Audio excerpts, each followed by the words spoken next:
Hello students, welcome to your physics classroom. I am Vaibhav, your physics teacher. This is the first day of your Olympiad series. So in today's lecture we will discuss about the quantities, right? Okay, there are the different types of quantities, right? Okay. See, what is meant by quantities? Quantity.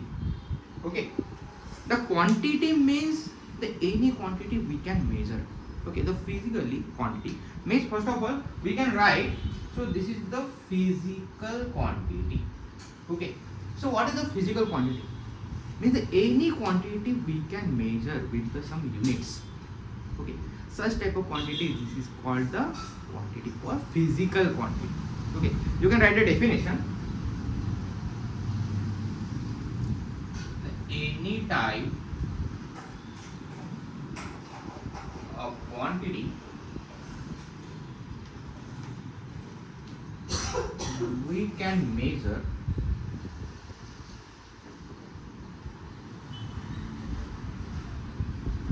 these quantities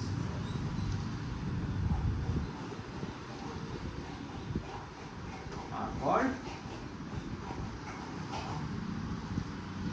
physical quantities.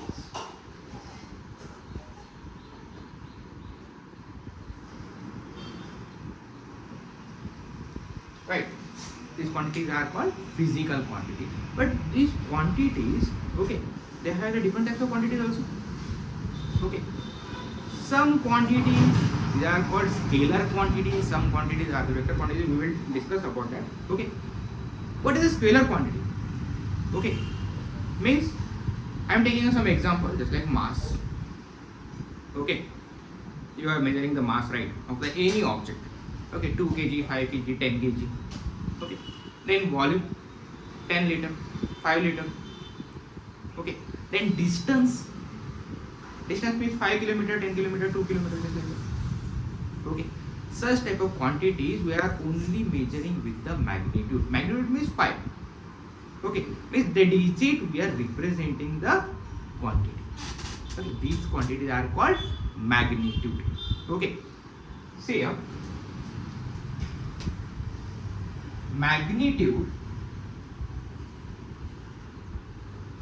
means the number represent the quantity, right? Okay, then the direction, you all know the direction. Okay, direction represent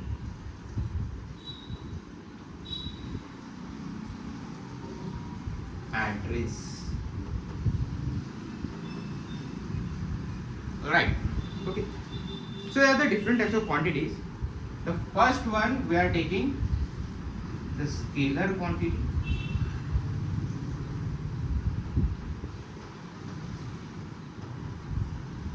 Okay, so you remember the scalar types of quantity they have only magnitude. Okay, or we can represent the quantity with the help of only magnitude. Such type of quantities are called scalar quantities. Okay, see, the quantity represent only with magnitude.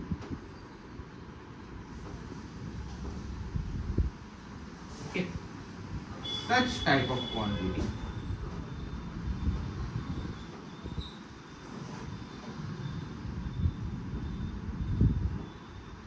called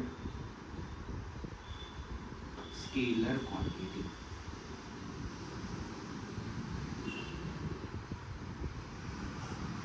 Right, for example,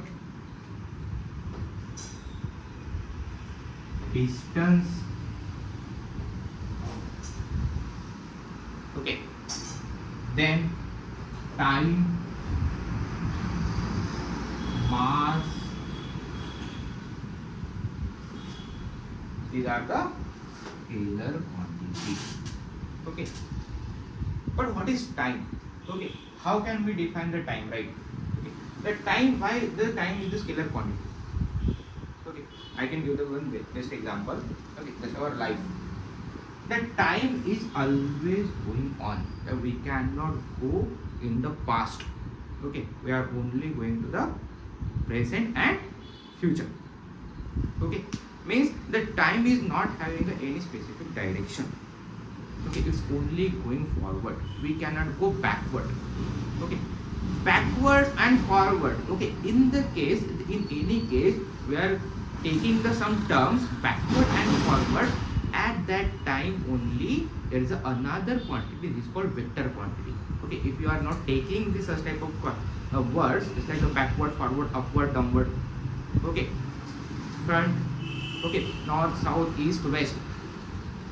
If we are not taking such type of quantities, okay, terms, we are not using such type of terms. These are called the scalar quantities. Okay, the next type is vector quantity.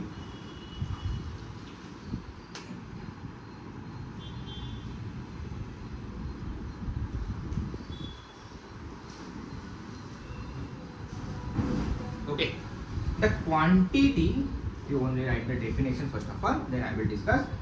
The quantity represent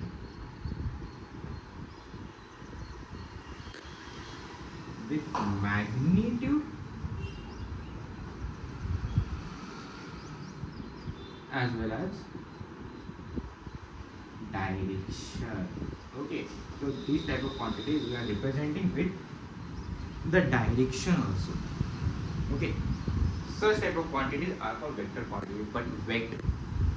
Okay, the all quantities which having the directions and the magnitude, these are not a vector quantity. Okay, for example, current. Current having a direction also. Okay, and then magnitude. But what type of current they are following? Okay, they always follow the direction of current is opposite to flow of electrons. Okay, they cannot change the direction. They always follow the opposite flow of electrons. Okay, and the current is flowing through the conductor. Conductor means wire. Okay, and wire can move just like that. Okay, we can bend just like that also. Okay, if we are moving the wire, if we are bending the wire, the current is following the same path. Okay, there is no specific direction of a current. Okay, this is about the path or it's about the size of a conductor. Alright, okay, so that's why we are not considering the current is not a vector quantity. Okay, this is not a vector quantity.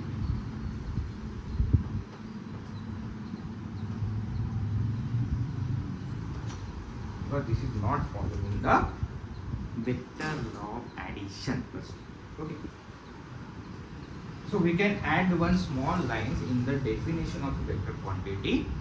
The quantity represents with magnitude as well as direction and follow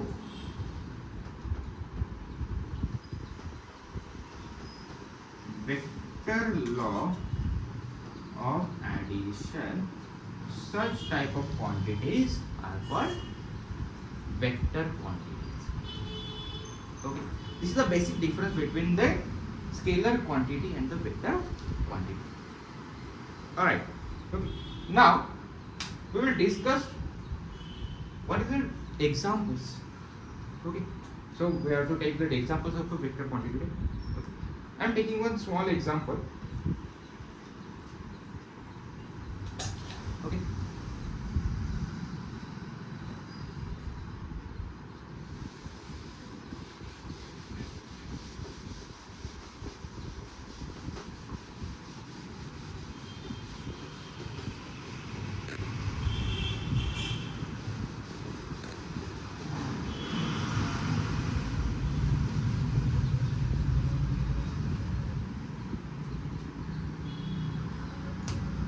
For example,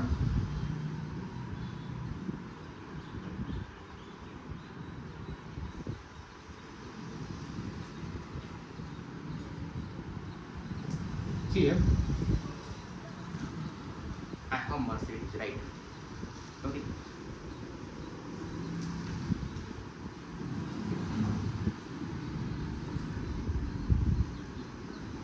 If I have a Mercedes and my petrol will get vanished, okay, so what I have to do? I have to push the Mercedes up to petrol pump. Okay, that's why I am applying a force from backward direction. Okay, and my Mercedes is moving in front to the petrol pump, right? Okay, but when the someone is applying a force from the forward direction in the opposite direction, okay, what happened? My Mercedes is moving in the backward direction. Okay, means here you all know the unit of force. Okay, what is the unit of force? Yes, the unit of force is Newton. Means we are representing the force quantity like that, 5 Newton. Okay, but this 5 is magnitude. Okay, and I am using the some type of arrows.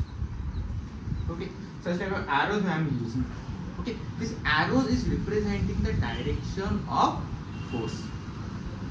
Okay, so this is called this magnitude, and this arrow is representing the direction. Okay, such type of quantities are called vector quantities. Right, means here this is the magnitude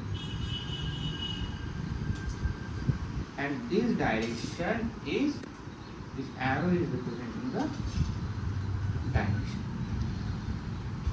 Okay, so here we can give the another examples. For example, displacement, right, then force, then acceleration,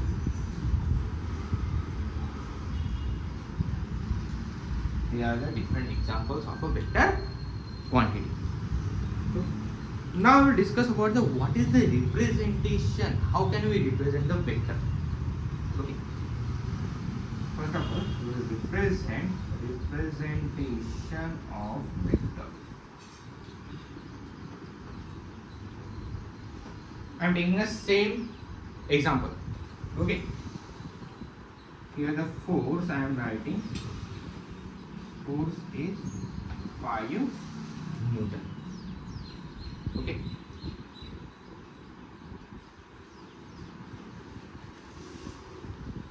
so this arrow represents the vector. Okay, so this arrow represents the vector. This is the tail and this is the tail. Okay, in which direction the head is moving at that time, or in this direction the our quantity is moving, or we are representing the quantity in this direction.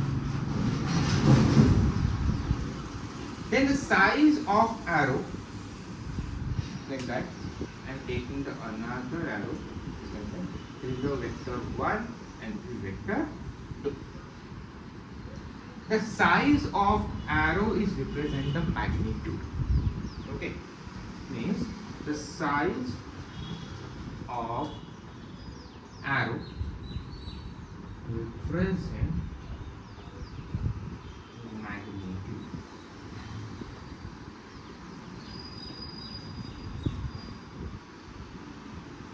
If there any vector quantity having the less magnitude, so their arrow size also will be less.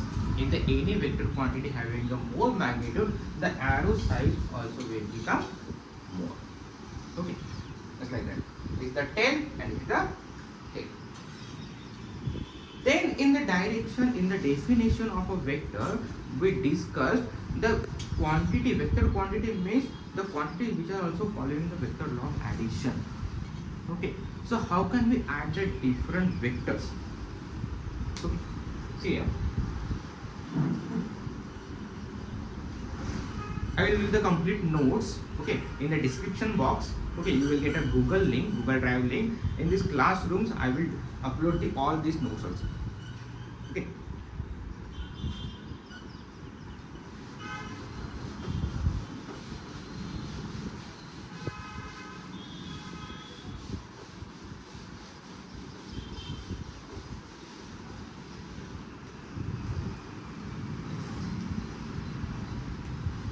So I am taking the two vectors, the vector 1 and the another vector 2. Okay, like that. See here, I am taking the vector 1. Okay, we can represent with the alphabet. Okay, so this vector is represent with the. Okay, how can we represent? With alphabet and the one arrow above the vector. Okay, alphabet. And I am taking the another vector, d vector, like that. So these quantity and these quantities are the different, they have in the different directions also. So how can we add such type of vectors? Okay. See. We can take this vector here.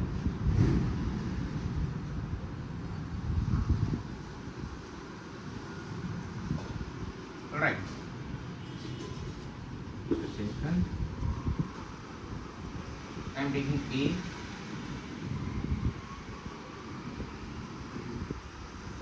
A vector. I am taking B. B vector. Okay. So what is the resultant vector? Resultant vector should be, it will be start from the tail of one vector to head of another vector. First of all, we have to add, okay, the tail or tail of one vector and head of one vector. So it will be continue. The resultant vector should be starts from tail of one vector and it will end to the head to the another vector. Okay, this should be the resultant vector.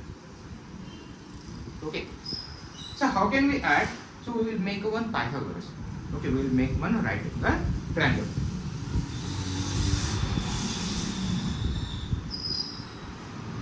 It will go to 90 degrees. Alright. Okay. So we have to make the components first of all. We can make a component. So this will make, okay, so this is the angle theta. Okay, that means vector A is make the angle with the horizontal direction, which is the theta. Okay, or you can take, so this angle or this vector A here also.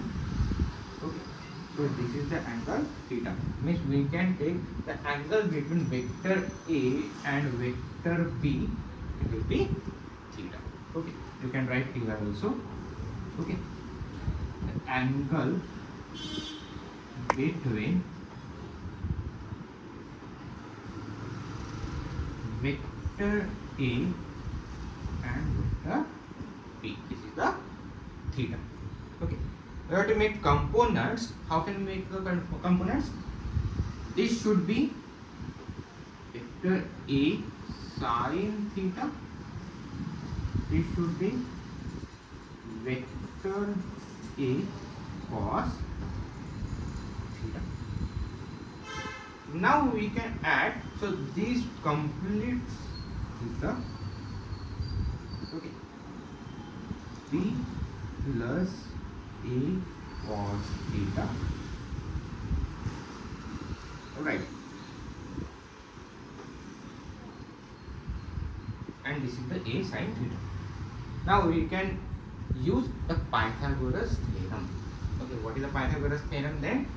Okay, the resultant vector square is equal to the square of a base plus square of height. So I am taking here under root a sin theta square plus b plus a cos theta whole square. Alright, so you can simplify this. It should be a square sin square theta plus b square plus a square cos square theta plus 2ab cos theta. Okay. You know the some identity of a trigonometric ratio, then that sin square theta plus cos square theta should be 1. Okay. Next here, the a square sin square theta plus a square cos square theta, okay, and plus b square plus 2ab cos theta. A square sin theta plus b a square sin square theta plus a square cos square theta, it should be a square only, then b square plus 2ab cos theta. This is the resultant vector. Okay, this is the magnitude of resultant vector. Okay, but how can we find the direction of the resultant vector? First of all, we have to calculate the direction or the angle alpha. Okay, this is the angle of resultant vector from the vector B, okay, or horizon. With the help of angle, we can address or we can give the direction of resultant vector. Okay, so this direction of resultant vector, it should be direction or angle of resultant vector is the angle alpha should be tan inverse, okay, a sin theta divided by a plus b cos theta or b plus a cos theta. A sin theta divided by b plus a cos theta. Right. This is the magnitude.